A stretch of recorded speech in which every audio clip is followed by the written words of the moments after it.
मोठ्या संख्येने उपस्थित असलेल्या बांधवांनो, भगिनींनो आणि सहकारी मित्रांनो, 106 हुतात्मे देऊन आपल्या पूर्वजांनी, आपल्या मराठी बांधवांनी या ठिकाणी मुंबईसह महाराष्ट्र स्थापन केला.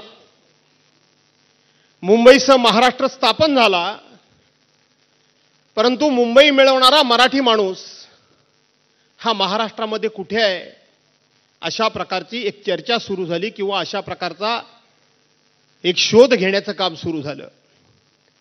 आणि त्यावेळेला या महाराष्ट्रातून एक डरकाळी उठली, डरकाळी फुटली.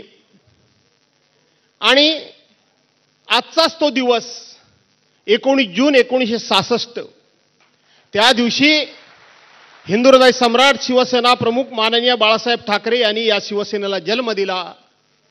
आज त्या शिवसेनेला 58 वर्ष पूर्ण झाली आहेत आणि त्या निमित्तानं आपण सगळे इथे एकत्रितपणे जमलेलो आहोत.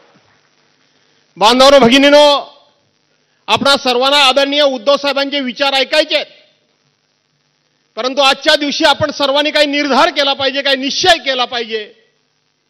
या ठिकाणाहून काहीतरी भूमिका आणि त्याचबरोबर काही संकल्प सोडून आणि तो सिद्धीस नेण्याचा इथं आपण सर्वांनी संकल्प करूनच इथून गेलं पाहिजे. नुकतीच लोकसभेची निवडणूक झाली.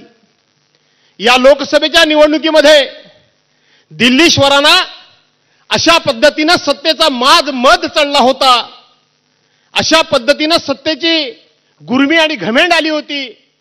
त्यांनी सांगितलं होतं की इस बार 400 पार. 400 पार, एक प्रकारे 400 पारचा नारा देऊन संपूर्ण देशामध्ये दहशत निर्माण करण्याचा प्रयत्न केला होता की 400 खासदार आमचे निवडून येणार आहेत आणि हे 400 खासदार निवडून येणार असल्यामुळं आमची सत्ता भविष्यात येणार आहे.